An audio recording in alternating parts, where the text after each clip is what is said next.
Jennifer, are we just about ready to begin?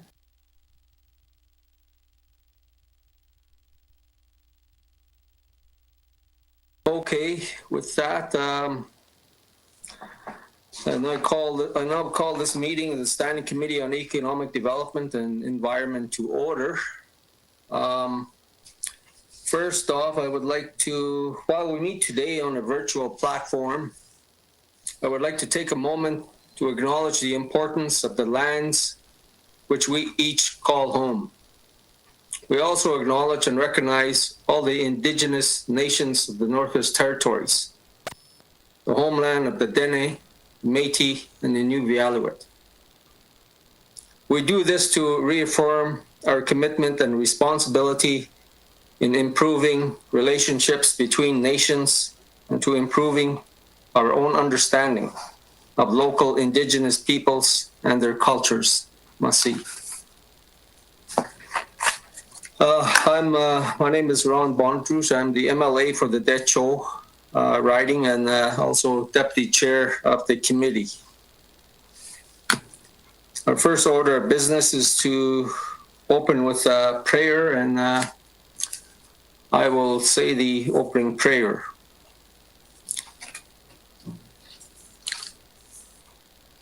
Creator, we ask for your blessing and guidance to have good thoughts, to see good things in a person, to hear good things from a person, to talk good to a person, so that we can walk with others in a good way. Merci, Creator.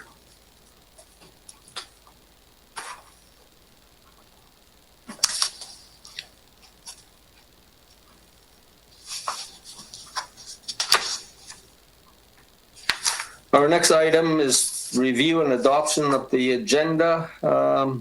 We have, I think, Jennifer, do you go through this section?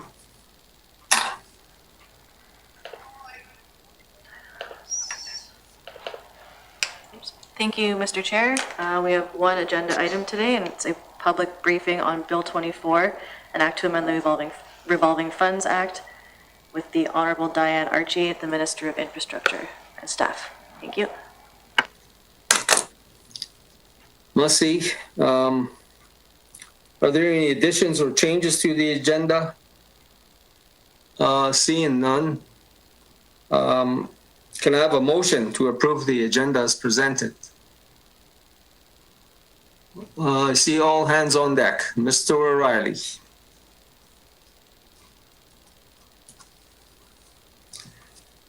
MLA O'Reilly has moved the adoption of the agenda. The motion is in order. All those in favor? Motion is carried.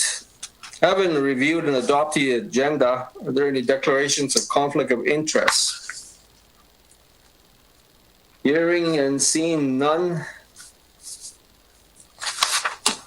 Today, the Standing Committee on Economic Development and Environment is holding a public briefing on Bill 24, an act to amend the Revolving Funds Act. Bill 24 received second reading in the Legislative Assembly on March 30th, 2021, and was referred to the committee for review. Today's meeting is being live streamed on the Assembly's social media channels. I would like to remind all members and witnesses that all comments, questions, and remarks will need to be directed to myself as the chair. And please wait to be recognized by the chair before speaking. I will now ask my fellow MLA members to introduce themselves for the record, and I'll begin on my left, looking in there with Mr. Johnson. Johnson, the MLA for Yellowknife North. Kevin O'Reilly, Frame Lake. And on the phone we have Ms. Knockleby. Katrina Knockleby, MLA for Great Slave.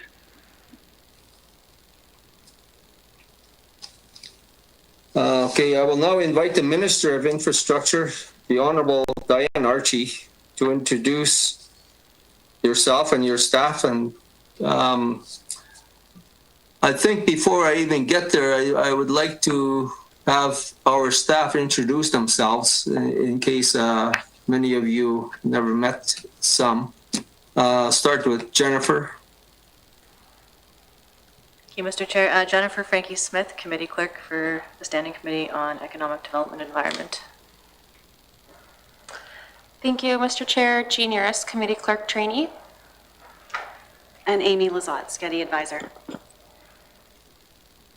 All right, I hand it over to you now, Minister Archie, to introduce your staff and to provide any opening remarks that you may have. Masi.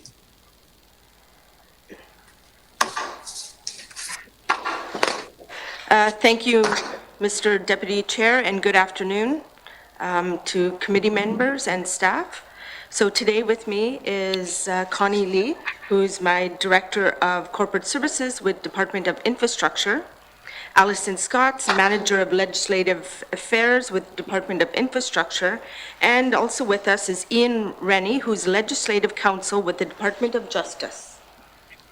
Thank you. So thank you, Mr. Chair. The Standing Committee on Economic Development and Environment is considering Bill 24 for proposed amendments to the Revolving Funds Act. This bill was introduced in the Legislative Assembly in March 2021. The Revolving Funds Act establishes a variety of revolving funds in operation with the Northwest Territories and sets out the authorized limits for those funds.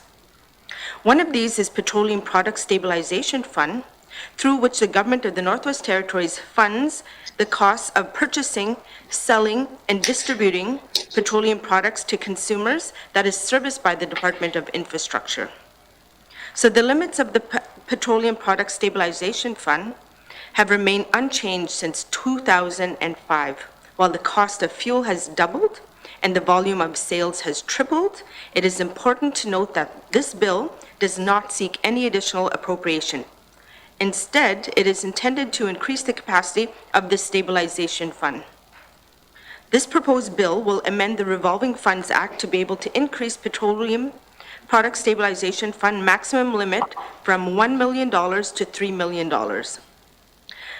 The increase in the maximum limit will support the Government of Northwest Territories' ability to better manage unforeseen events and inevitable changes in petroleum products costs, and also smooth changes to petroleum product prices for Northwest Territories communities. So this concludes my opening remarks regarding this bill. Thank you, Mr. Chair. Masi, Minister. I will now open the floor for questions, comments from committee members.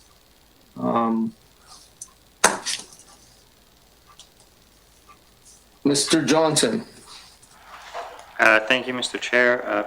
No issue with the substance of this bill. It seems that, increasing the limit will allow us to provide a little more stabilization and predictability to those communities that we provide petroleum to, that the market can't.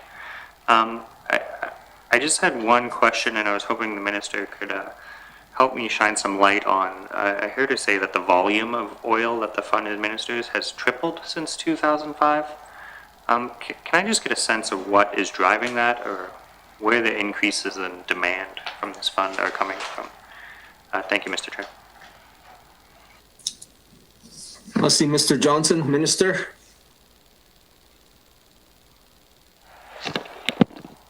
Thank you, Mr. Knock it over there. Thank you, Mr. Chair.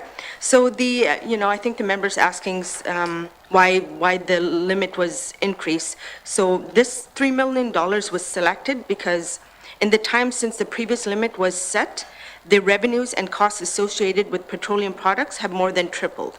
I'm not defending the amount other than just noting that the petroleum products have tripled. Revenues have gone from about $12 million in 2005 to now up to $40 million in 2019. And the cost of goods also has risen from 10 million to about 37 million. Therefore, we are proposing to triple the amount of the credit and the debit limit. Sorry. Thank you. I must see Minister Archie. Follow up, Mr. Johnson. Yeah, thank you, Mr. Chair. Yeah, I no issue with, how the fund is currently operating or the deficits it's running or the increase. I'm just stepping out of this legislative proposal. I'm just trying to understand what's driving the increased demand for the diesel, essentially, in the communities that this serves. I just was surprised to hear that we're selling 3 times as much diesel as we did 15 years ago. Is that heating? Is that Power Corp? I just actually have no sense of why we're consuming 3 times as much diesel.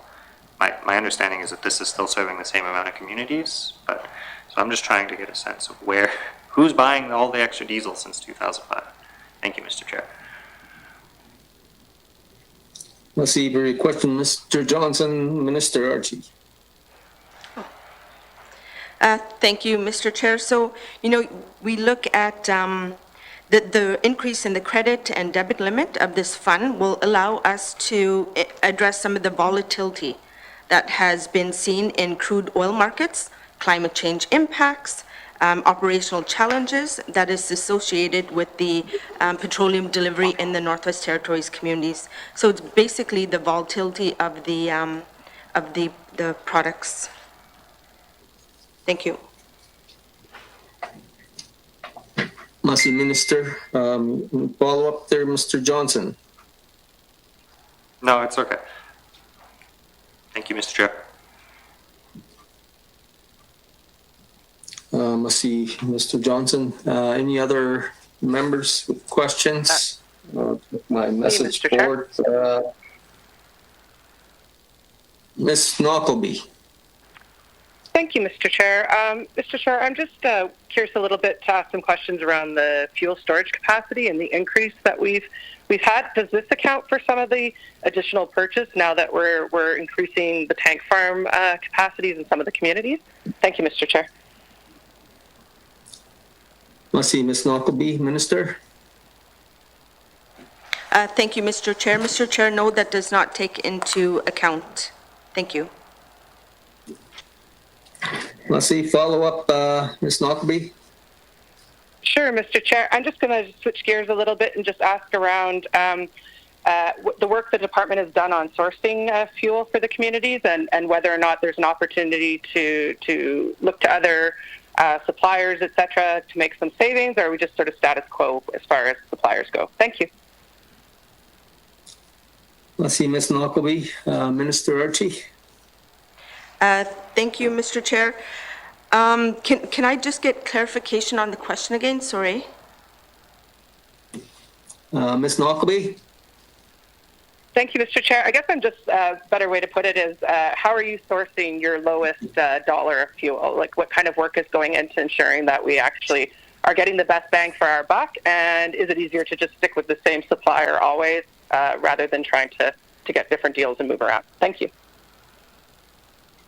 Must see Ms. Knockleby for the explanation, Minister.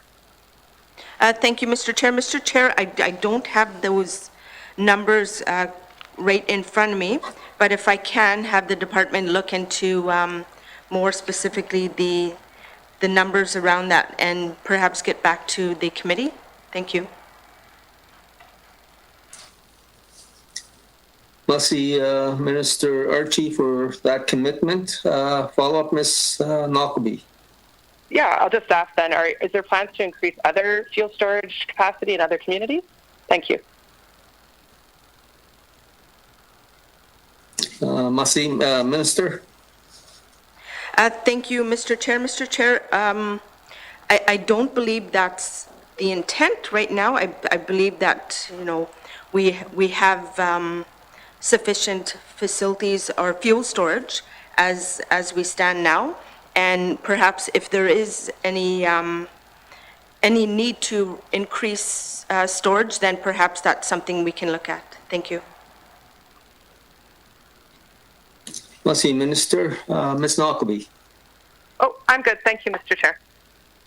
All right. Thank you very much, Ms. Knockleby. Mr. O'Reilly. Thanks, Mr. Chair. I'm going to take another run at Mr. Johnson's question because it was on my list as well. I'd like to understand what is driving the increase in the volume of fuels that we're selling, which have apparently tripled from 2005 to now. Not about an increase in the fund limit. I want to understand why the volume of fuels has tripled in 15 years. Can you tell me? And if you don't have that answer, I'm happy to have it come back to us. Thanks, Mr. Chair.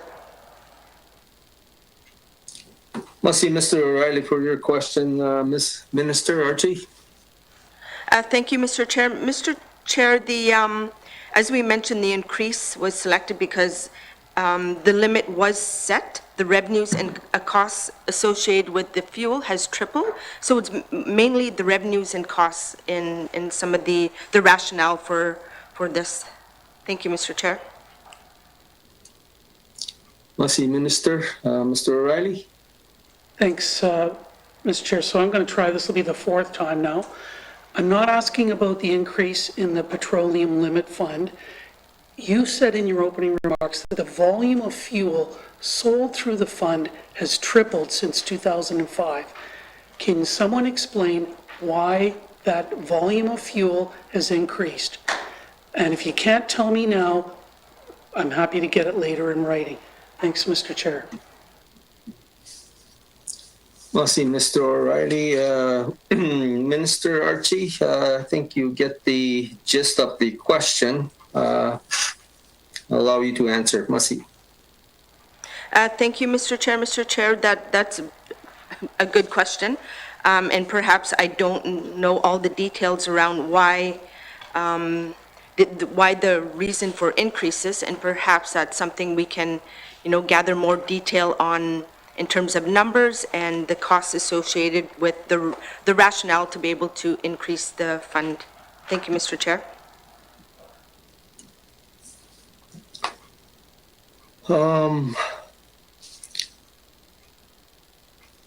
Mr. O'Reilly. Thanks, Mr. Chair. Yeah, this is, just to be very clear, this is not about the rationale for increasing the fund limit. It's an explanation as to why the volume of fuel has tripled that have been sold since 2005 from today, 15 years. Why is it tripled? So I'm going to let you take that away, and I look forward to an explanation. I guess I have a number of other questions now that I did read all this stuff last night. Can someone explain to me whether this fund covers capital costs incurred in the fuel acquisition and distribution system, like storage tanks? Thanks, Mr. Chair. Let's see, Mr. O'Reilly, Minister. Thank you, Mr. Chair. Mr. Chair, no, this does not include any capital for the revolving fund. So it's just basically it's only for the amendments to the stabilization fund for the prices of products that are purchased, sold, and also distributed here in the territories. So it's not capital.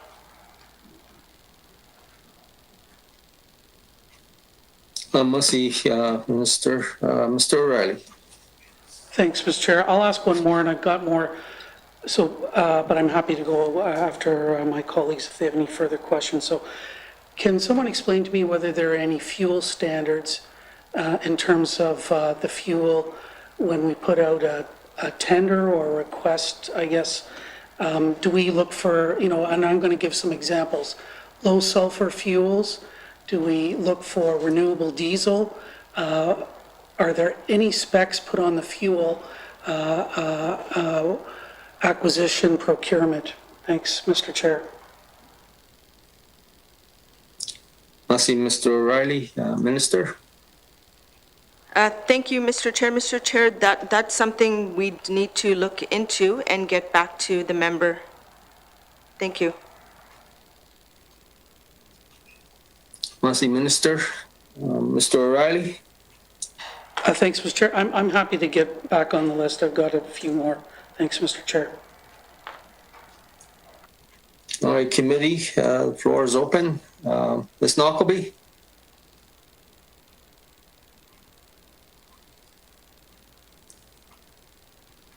Sorry, Mr. Chair. No, that was from earlier. Thank you. All right, Mr. Johnson. No, just Emily O'Reilly. All right, Mr. O'Reilly. Thanks, Mr. Chair. Sorry for that detour. I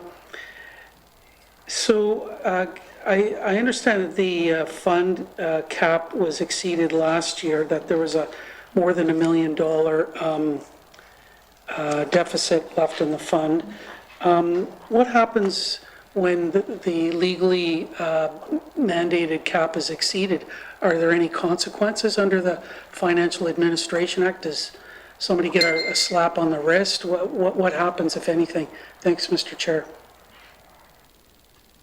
We'll see Mr. O'Reilly. Minister Archie.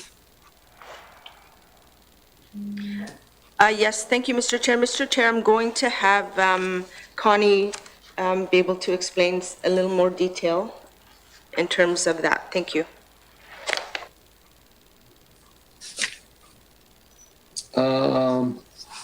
Ms. Lee. Thank you, Mr. Chair. So first, to start off, when we exceeded the stabilization limit in the previous year, that was definitely an anomaly. I think for everyone to understand that there were a lot of different economic and global implications due to things like COVID. So this is kind of the first time we've had this happen. When the stabilization fund limit is exceeded, the additional amount is then forced to be appropriated by the department. So it does affect the appropriation of the other programs. We do not ever aim for this to happen, and it's never something that we always try and plan to mitigate as the year proceeds, if we see that we are moving towards that limit. However, because of the way that the current legislation stands, that is what happens with the excess. That is above and beyond the stabilization fund limit. Thank you, Mr. Chair. We'll see Ms. Lee. Mr. O'Reilly. Thanks, Mr. Chair. Thanks for that. I note that the fund limit was set at $5 million until 2005, and that reflected pre-division, where we were servicing a lot of communities in what's now Nunavut. But why was the figure of $3 million chosen as opposed to 5 or 10 million? Is there what kind of rationale? Thanks, Mr. Chair. We'll see Mr. O'Reilly. Minister. Thank you, Mr. Chair. Mr. Chair, and that was one of my questions as well when I was looking at this act, the Revolving Funds Act, and the increase to 3 million. It was selected because since the previous limit was set, the revenues and costs associated with this has tripled. So, I mean, you look at the revenues have gone from, I mentioned earlier, from 12 to 40, and then again, the cost of the goods and sold also has risen from 10 to 37. So when you look at the two factors, and, you know, that was the department's rationale for looking at the 1 million to 3 million, because numbers have tripled, and that just was just made economic sense to be able to factor in that number. Thank you, Mr. Chair. We'll see Minister. Mr. O'Reilly. Thanks, Mr. Chair. Maybe just 2 or 3 more. So I noticed, I think the admin charges back to the fund have doubled since 2005. And I'm just wondering what's being done to try to control those in any way. How do we monitor in that and try to keep those as low as we can? Thanks, Mr. Chair. I'll see Mr. O'Reilly. Minister. Thank you, Mr. Chair. Mr. Chair, I'm just trying to go through to find out where the members found the admin number and triple, but in any case, you know, this is the department's, you know, our intent is to keep admin down. We do look at the act, and it is administered by Department of Finance. The stabilization fund is utilized by infrastructure, so we both have the responsibility of this. And in terms of the admin, I mean, that's never going to be our intent, is to increase admin in any of these funds. Thank you, Mr. Chair. Merci, Minister. Mr. O'Reilly. Thanks, Mr. Chair. Yeah, those figures came from the public accounts. I'll just give an example. Financing charges associated with the stabilization fund have gone from $240,000 in 2009-10 to $870,000 in 2019-20. But look, I think what I guess I'm trying to get at is, how do we actually measure the performance of the fund beyond just the numbers? Do we measure, is there some way of measuring that we're trying to keep the admin charges as low as possible, that we've been able to stabilize fuel prices in various communities, we're saving people money? How do we actually measure the performance of the fund beyond just the reporting that happens as part of the public accounts or the main estimates? Thanks, Mr. Chair. Merci, Mr. O'Reilly. Minister? Thank you, Mr. Chair. Mr. Chair, these funds may require amendments in the future. We recognize that. Department will assess the needs of the funds, that they're used to support programs, to be able to look at that. So also, it's about smoothing costs to the communities. I mean, you look at, we do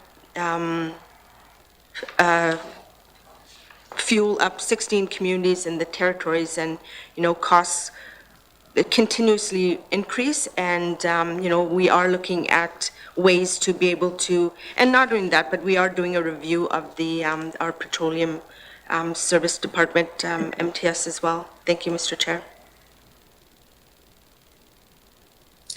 Merci, Minister. Any further questions, Mr. O'Reilly? Thanks, Mr. Chair. Yeah, I'm not sure that the minister actually understood what I was asking.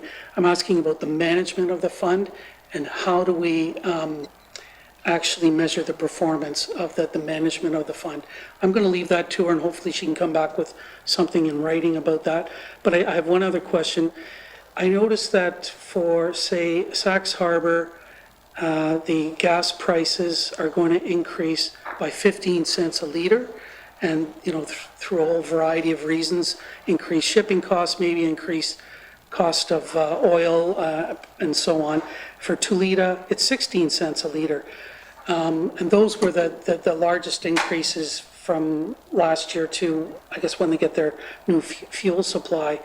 Do we actually put a cap on the limit of a fuel increase in any given community, to try to stabilize the price in any way? Or how do we actually try to stabilize the price beyond having a bunch of money and try to do bulk purchases? Thanks, Mr. Chair. Let's see, Mr. O'Reilly. Minister? Thank you, Mr. Chair. Mr. Chair, I'm looking at the petroleum products costs and prices in here, and within the communities, it would vary depending on, you look at Sax Harbor versus Toledo. Sax Harbor would take, a lot longer to get to versus Toledo. And, some of our communities, we do the fuel haul during the winter when and where we can, through our ice roads, but some of these communities we just can't get to, and the only way is through our marine transportation services. In terms of the prices, it does range, and it depends on just fluctuation in shipping costs, and there's a number of factors that go into some of the costs associated with the current price and some of the changes in prices as well. Thank you, Mr. Chair. Let's see, Minister. Mr. O'Reilly? Thanks, Mr. Chair. I think I got a partial answer. Is there actually a cap on the amount of an increase in fuel in a community from one year to the next? Do we cap it, say that if it was to go over 20 cents a litre, we would just cap it at 20 and we would swallow the difference or absorb it in the fund? Or is there no cap whatsoever? Thanks, Mr. Chair. Let's see, Mr. O'Reilly, Minister. Thank you, Mr. Chair. Mr. Chair, I don't believe there's a cap. We do our fuel supplies every year, and it's based on, again, our storage facilities and how we're able to get our fuel there. And, you know, you look at some of our communities and territories, we do rely on this. I mean, you know, we look at our energy strategy and ways to be able to reduce, and maybe that's what the member's next question may be. But yeah, it is something we are looking at. Thank you, Mr. Chair. Let's see, Minister. Mr. O'Reilly. Thanks, Mr. Chair. Yeah, I don't have any further questions. I think we may need to consider writing a letter to the minister to get clarification on a few matters, but we can talk about that afterwards. Thanks, Mr. Chair. Let's see, Mr. O'Reilly.